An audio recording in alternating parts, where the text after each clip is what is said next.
Now moving on to creating and scheduling the snapshot report itself.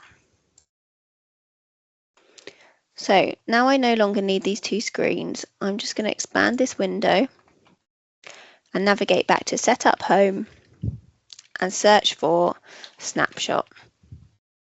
And I want this option for reporting snapshots. I can ignore this screen and press Continue, and then I want to create a new reporting snapshot using the button in the middle of the screen. I then want to give this a name, and I'm just going to follow the instructions laid out in the guide. The running user should be set to the Sage People System Support user in your organization. This means if you as a system admin, i.e. Steve Pendleton in my case, leaves, then if this is set to the Sage Support user, the snapshot will continue to run.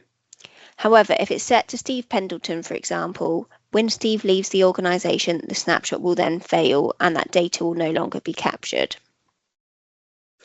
Whilst that is the advice, in my trial org, I will set this to Steve Pendleton as I don't have a Sage support user, as this is only a demo environment. Then I need to find my source report that I created earlier. Now you can see you've got your folders in the bold and then the actual name of the report that's not in bold. So I'm going to scroll down as I created a specific folder called Turnover Snapshots.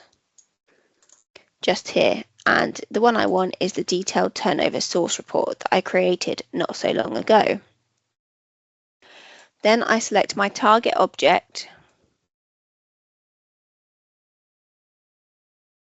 as the detailed snapshot object. If you just keep typing D on your keyboard, it will scroll down until you find it just here. Now I want to select Save and Edit Field Mappings.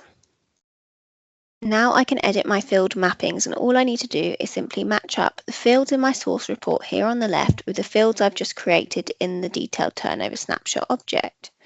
So active employment matches with active employment, basis with basis, department with department, snapshot name with snapshot name, division to division, and so on. I can now see an overview of the fields that have been mapped.